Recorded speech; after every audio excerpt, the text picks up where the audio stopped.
बधाई देती हूँ।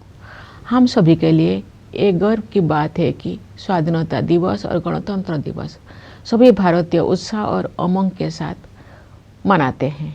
ये दिवस हमें भारतीय होने के गौरव का विशेष स्मरण कराते हैं। 15 अगस्त की तारीख हमारी सामूहिक स्मृति में गहराई से अंकित है।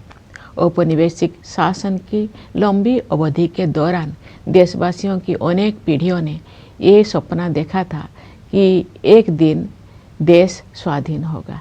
देश के हर हिस्से में रहने वाले पुरुष और महिलाएं, बूढ़े और जवान विदेशी शासन की बेड़ियों को तोड़ फेंकने के लिए व्याकुल थे। उनके संघर्ष में निराशा नहीं, अपितु बलवती आशा का भाव था।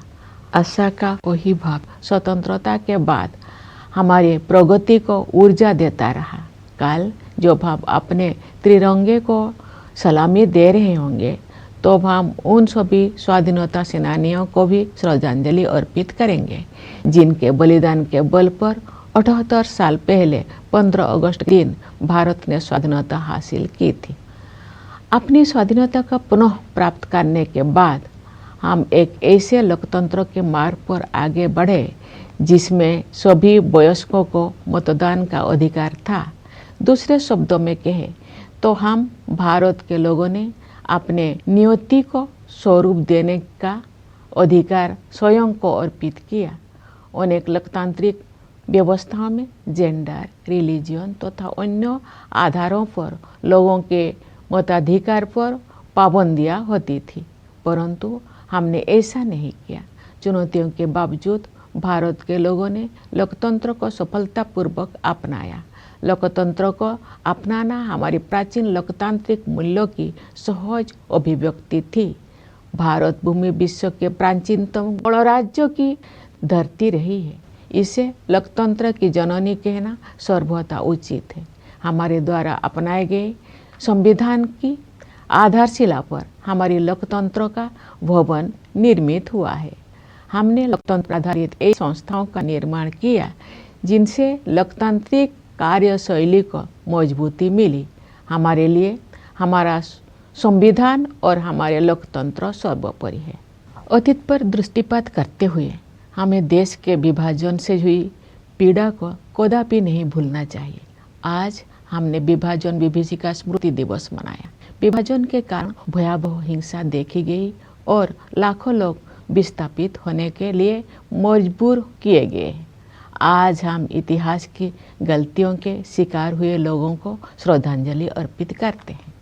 प्यारे देशवासियों, हमारे संविधान में ऐसे 4 मूल्यों का उल्लेख है जो हमारे लोकतंत्र को सुदृढ़ बनाए रखने वाले 4 स्तंभ हैं। ये मूल्य है न्याय, स्वतंत्रता, समता और बंधुता। ये हमारी सभ्यता के ऐसे सिद्धांत हैं जिन्हें हमने स्वाधीनता संग्राम के दौरान पुनः जीवंत बनाया है।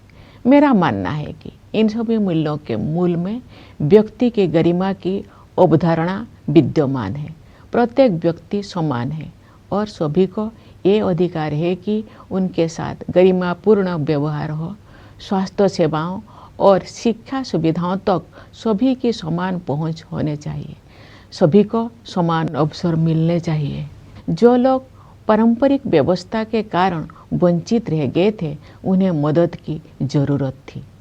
इन सिद्धांतों को सर्वोपरि रखते हुए हमने 1947 में एक नई यात्रा शुरू की। विदेशी हुकूमत की लंबी अवधि के बाद स्वाधीनता के समय भारत घोर गरीबी से जूझ रहा था, लेकिन तब से अब तक के 78 वर्षों में हमने सभी क्षेत्रों में असाधारण प्रगति की है। भारत ने आत्मनिर्भर राष्ट्र बनने के मार्ग पर काफी दूरी तय कर ली है और प्रबल आत्मविश्वास के साथ आगे बढ़ता जा रहा है। आर्थिक क्षेत्र में हमारी उपलब्धियां साफ साफ देखी जा सकती है। पिछले वित्त वर्ष में 6.5% की सकल घरेलू उत्पाद वृद्धि दर के साथ भारत दुनिया की प्रमुख अर्थव्यवस्था में सबसे तेजी से बढ़ने वाले देश है। वैश्विक अर्थव्यवस्था में व्याप्त समस्याओं के बावजूद घरेलू मांग में तेजी से वृद्धि हो रही है। मुद्रास्फीति पर नियंत्रण बना हुआ है, निर्यात बढ़ रहा है। सभी प्रमुख संकेतक अर्थव्यवस्था की मजबूत स्थिति को दर्शा रहे हैं।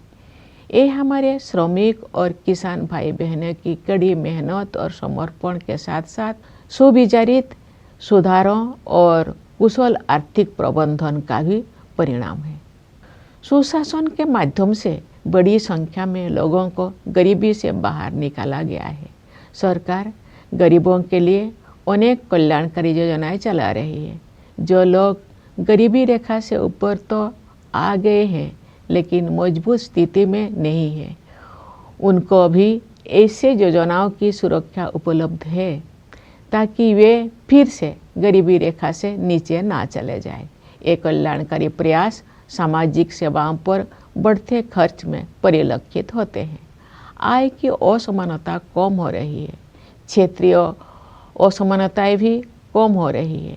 जो राज्यों और क्षेत्र पहले कमजोर आर्थिक प्रदर्शन के लिए जाने जाते थे, वे अब अपनी वास्तविक क्षमता प्रदर्शित कर रहे हैं और अग्रणी राज्य के साथ बराबरी करने की दिशा में आगे बढ़ रहे हैं। हमारे अग्रणी व्यवसायियों, लघु एवं मध्यम उद्यमियों और व्यापारियों ने हमेशा कुछ कर गुजरने की भावना का परिचय दिया है। समृद्धि के सृजन के मार्ग में आने वाली रुकावटों को दूर करने की आवश्यकता थी। पिछले एक दशक के दौरान बुनियादी ढांचे में हुए विकास में ये स्पष्ट रूप से दिखाई देता है।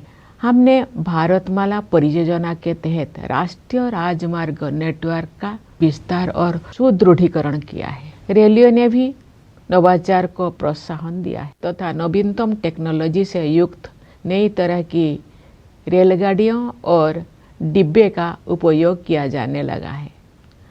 कश्मीर घाटी में रेल संपर्क का शुभारंभ करना एक प्रमुख उपलब्धि है। शेष भारत के साथ घाटी का रेल संपर्क उस क्षेत्र में व्यापार और पर्यटन को बढ़ावा देगा और नई आर्थिक संभावनाओं के द्वार खोलेगा। कश्मीर में इंजीनियरिंग के ये असाधारण उपलब्धि हमारे देश के लिए एक ऐतिहासिक माइलस्टोन है। देश में शहरीकरण तेज गति से हो रहा है, इसलिए शहरों की स्थिति सुधारने पर सरकार विशेष ध्यान दे रही है। शहरी परिवहन के प्रमुख क्षेत्रों पर विशेष ध्यान देते हुए सरकार ने मेट्रो रेल सुविधाओं का विस्तार किया है। पिछले एक दशक के दौरान मेट्रो रेल सेवा की सुविधा से युक्त शहरों की संख्या कई गुना बढ़ गई है।